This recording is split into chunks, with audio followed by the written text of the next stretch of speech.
Les mots variables. Un mot variable est un mot qui peut se mettre au masculin ou au féminin, au pluriel ou au singulier. Il existe 5 classes de mots variables. Tout d'abord, les noms. Les noms communs sont généralement précédés d'un déterminant. Par exemple, un livre, un cartable. Il existe aussi les noms propres, qui désignent un élément unique, comme une personne ou un lieu. Par exemple, Mathieu, Paris. Les déterminants, ils accompagnent le nom avec lequel ils s'accordent. Un beau livre, ma nouvelle coiffure. On retrouve aussi des adjectifs qui s'accordent en genre et en nombre avec le nom qu'ils qualifient.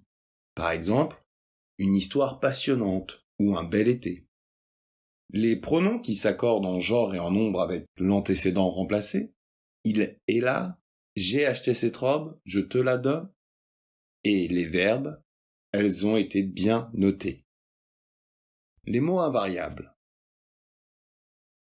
Un mot invariable n'a ni genre ni nombre.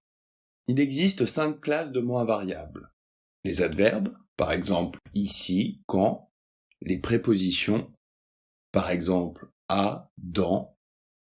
Les conjonctions de coordination, mais, ou. Les conjonctions de subordination, que, quand. Et les interjections, comme ah, hélas. Passons aux exercices. Exercice 1. Associe les mots de la première colonne à leur classe grammaticale. N'hésite pas à mettre sur pause la vidéo pour faire ton exercice. Tu as réussi? On passe à la correction.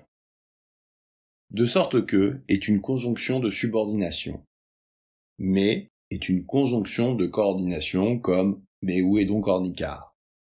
Mais MES est un déterminant possessif, par exemple mes livres. Hier est un adverbe de temps, comme aujourd'hui, c'est un variable. Avec l'accent circonflexe, sûr est un adjectif. Je suis sûr de moi. Au féminin, il faut donc mettre un E. Elle est sûre d'elle avec un E. Lire est un verbe. Pour est une préposition, donc invariable. Au est une interjection invariable. Grammaire est un nom commun, donc il est variable. Et chacun est un pronom indéfini, il est donc variable. Par exemple, au féminin, chacune. Exercice 2. Remplace le groupe nominal en gras par le pronom personnel qui convient. N'hésite pas à mettre sur pause la vidéo pour faire ton exercice. Tu as réussi? On passe à la correction.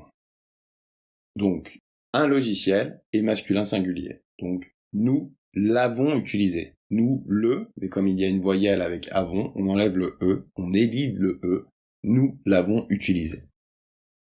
Le metteur en scène leur explique leur rôle. Il explique leur rôle aux acteurs. Je partirai en vacances avec 3 de mes camarades se transforme. Je partirai en vacances avec eux. Abonne-toi à Cours Clair et réussis ton examen.